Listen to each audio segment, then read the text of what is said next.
Bonjour tout le monde et voici une capsule improvisée, non scriptée et réalisée sans intelligence artificielle, à l'exception du dessin qui est derrière ici. Donc, voici une capsule, on va essayer de garder ça à environ 5 minutes. C'est pas autant comment faire pour devenir un maître ou une experte de l'utilisation de l'intelligence artificielle, mais bien sur quelques questions à se poser avant de le faire, donc avant de l'utiliser. Donc, et là, je ne suis pas en train de dire qu'il ne faut pas l'utiliser, loin de là, mais il faut peut-être quand même se poser des questions sur le type d'utilisation qu'on compte en faire. Donc, allons-y. C'est quoi l'intelligence artificielle? Bien, premièrement, l'intelligence artificielle, il n'y a pas de magie.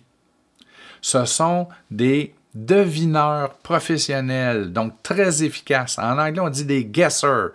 Donc, ils savent que lorsque quelqu'un pose tel type de requête, généralement, le type de réponse attendue ressemble à. Ils ne comprennent pas ce qu'on leur écrit, là. Ils interprètent, ils vont essayer d'analyser, trouver les mots-clés et deviner ce qui est attendu par la suite. Donc, ici, on parle principalement des robots conversationnels, les ChatGPT de ce monde, les Gemini, les copilotes, les Claude, Perplexity, il y en a plusieurs, il y en a des dizaines et des dizaines et des dizaines. Il y a aussi les outils spécialisés, on y reviendra plus tard. Donc, comprendre que l'intelligence artificielle, ce n'est pas de la magie, ils devinent. Et ils devinent tellement régulièrement, souvent, ils ont été tellement entraînés qu'ils sont bons à deviner. D'ailleurs, nos robots conversationnels les plus couramment utilisés ont pour... on va s'entendre, là, pour les requêtes complexes, pas les requêtes simples. Si vous demandez quelle est la couleur du ciel, vous avez des bonnes chances qu'on vous réponde bleu. D'accord? Mais si vous faites une requête complexe, j'ai besoin d'un plan pour blablabla, voici le taux de réussite des intelligences artificielles. C'est entre 48 et 52 %. Ça va peut-être s'améliorer, mais pour l'instant, grosso modo, une requête complexe sur deux va obtenir une réponse, une bonne réponse, ou une réponse satisfaisante. Et une autre réponse sur deux va contenir des éléments plus ou moins exacts, ou carrément faux, ou être totalement mauvaise. Donc, on en arrive à quelle conclusion? Aussitôt que vous faites une requête à une intelligence artificielle, vous devez être en mesure de vérifier, de valider le contenu obtenu, la réponse obtenue, à 100 %. Chacun des mots, chacune des phrases, chacun des points, vous devez être en mesure de pouvoir vérifier le contenu et s'il respecte ce qui était attendu. Donc, vous ne pouvez pas vous fier à l'intelligence artificielle en vous disant « ça va être bon parce que ça vient de l'intelligence artificielle ». Si vous êtes à la recherche d'un outil qui va faire à votre place, donc une solution clé en main, j'écris quelque chose, ça me fait de quoi, puis let's go, je l'utilise. Si c'est ça que vous cherchez, vous devriez peut-être réfléchir à arrêter de regarder la capsule et de ne pas l'utiliser.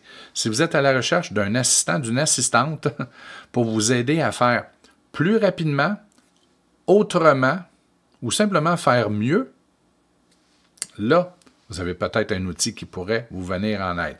Donc, y a-t-il des risques? Oui. Quels sont les types d'IA? On va les voir. On voit ça en formation. Ça, c'est la formation sur l'intelligence artificielle. Si vous désirez en savoir plus, parce qu'il nous reste 1 minute et demie à la capsule, bien, vous pouvez vous inscrire à une de ces formations-là et on va prendre le temps de vraiment bien se pencher sur qu'est-ce qu'une intelligence artificielle, dans quel contexte c'est intéressant, puis dans quel contexte ça peut devenir dangereux.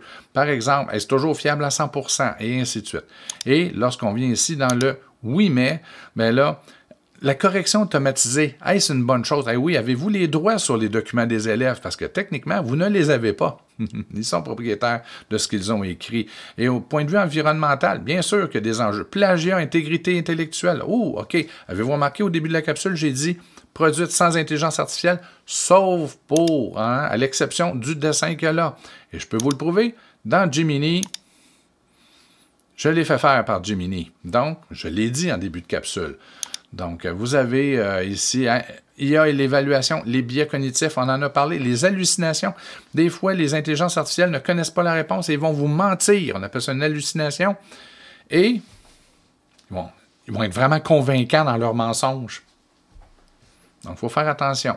Donc, comment faire une requête? Là, ce n'est pas le but de l'exercice. Ici, je désire vous mentionner maintenant qu'il y a des milliers d'intelligences artificielles génératives sur le marché. Il y en a avec vraiment des points très spécifiques. Exemple, créer des présentations, des images, des sons et ainsi de suite. Ça, on ne peut pas les couvrir, c'est impossible. Il en sort 10 000 par jour.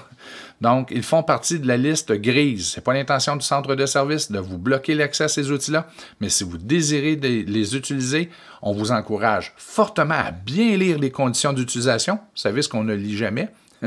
Et surtout, d'utiliser votre adresse courriel personnelle lorsque vous utilisez ces outils-là.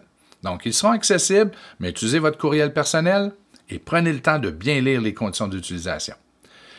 Ensuite, dans la catégorie des robots conversationnels, bien là, il y a une liste blanche, une liste grise et une liste noire. La liste noire, c'est DeepSeek et ses dérivés. Ça se pourrait que dans l'avenir, il y en ait plus, mais on ne touche pas à ça. Le gouvernement du Québec l'interdit. Vous avez bien beau dire que vous voulez l'utiliser pour monter vos cours ou peu importe, vous aider à planifier. La réponse est non. Faites-le chez vous. Non, c'est barré. OK? On ne touche pas à ça ici pour diverses raisons de sécurité. La liste grise, ça veut dire que ça ne veut pas dire que les outils sont plus ou moins bons. Là. Il y a de très bons outils ici. Par contre, vous avez il y a des risques au niveau de la sécurité. En particulier la protection de l'information. Donc, ce qu'on vous dit, c'est que vous pouvez l'utiliser. On n'a pas l'intention de le barrer au centre de service, mais lorsque vous l'utilisez, vous utilisez un courriel personnel. Voilà. Et la liste blanche, qui font la même chose que ceux-ci, bien, vous avez Gemini et Copilot. Et là, il y a une protection des données. La preuve, si je viens dans Gemini, vous allez voir, il y a un bouclier ici avant ma requête. Si on va dans Copilot, le bouclier va apparaître dans le coin supérieur droit.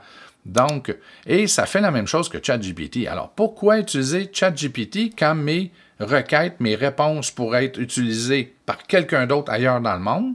Donc, servir à améliorer la machine, quand on m'offre cette protection-là avec les outils ici. Donc, utilisez donc Gemini et Copilot si vous êtes capable de le faire. Et évidemment, pour bénéficier de la protection, vous devez utiliser votre adresse courriel du centre de service. Si vous vous branchez à Gemini ou Copilot avec votre adresse courriel personnelle, peu de protection de données, donc liste grise.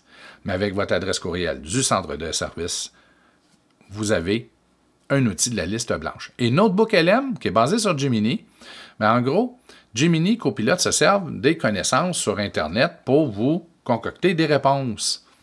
Tandis que NotebookLM, c'est vous qui allez créer le fameux bac de sable. Donc, c'est vous qui allez fournir les documents, les PDF, la progression des apprentissages, le cadre d'évaluation et ainsi de suite, et que vous allez indiquer ensuite à l'intelligence artificielle de s'en tenir uniquement à ce que vous lui avez fourni comme information pour vous fournir des réponses ou des pistes de solutions. Wow! Donc, vous avez les outils ici qui sont dans la liste blanche. Pas question de faire une photographie d'un écureuil avec des gants de boxe avec un chandail du Canadien de Montréal. Là. Non. NotebookLM ne fera jamais ça. En tout cas, on ne le fait pas pour l'instant. Mais on peut certainement demander à NotebookLM de nous créer un enregistrement audio de 5 minutes qui résume ce qui est dans tel fichier PDF. Ça, on peut, par exemple. Comprenez? Donc, vous avez ici des outils qui peuvent déjà énormément dépanner. J'ai perdu assez de temps, j'ai passé assez de temps là-dessus, mais sachez que vous êtes invité à vous inscrire ou à demander une formation sur l'intelligence artificielle dans votre milieu avec vos collègues de niveau ou de cycle ou encore le département. Vous pouvez le faire. Ça va nous faire plaisir d'y aller, mais sachez que nous devons être très vigilants lorsque nous utilisons ces outils-là. Vous devez être en mesure de valider chacune des phrases, chacun des mots qui sera obtenu. D'accord? Ou si c'est une illustration, vous devez être en mesure d'évaluer tout ce qui est dans l'illustration. C'est important. C'est important. Donc, si vous faites des requêtes sur des sujets que vous connaissez plus ou moins, vous allez vous dire « ça va me sauver », mais ça risque possiblement d'avoir l'effet inverse. Donc, si vous n'êtes pas, vous, en mesure de vérifier, valider l'information, demandez à un ou une collègue. Mais vous ne devez pas utiliser tel quel ce qui est fait par l'intelligence artificielle générative sans que le contenu ait été vérifié. Donc, bonne utilisation de ces outils. Et oui, ça permet de faire plus rapidement, de faire autrement, des fois de s'inspirer. Je voudrais 20 variations de... Et des fois de nous sortir des idées, de dire « Ah, je n'y avais pas pensé. » C'est vrai. Mais attention à la recherche de l'outil clé en main, de la solution parfaite pour « fait à ma place ». Faites attention. C'est beau. Bonne utilisation de l'intelligence artificielle. On a sûrement oublié bien des points, mais quand même, c'est un outil qui peut définitivement faire de quoi de très bien pour nous, les enseignants. À la prochaine et bonne possibilité de faire tout ce qu'on a toujours voulu faire, mais qu'on n'a jamais eu le temps. Moi, c'est comme ça que je le vois. Salut, bye!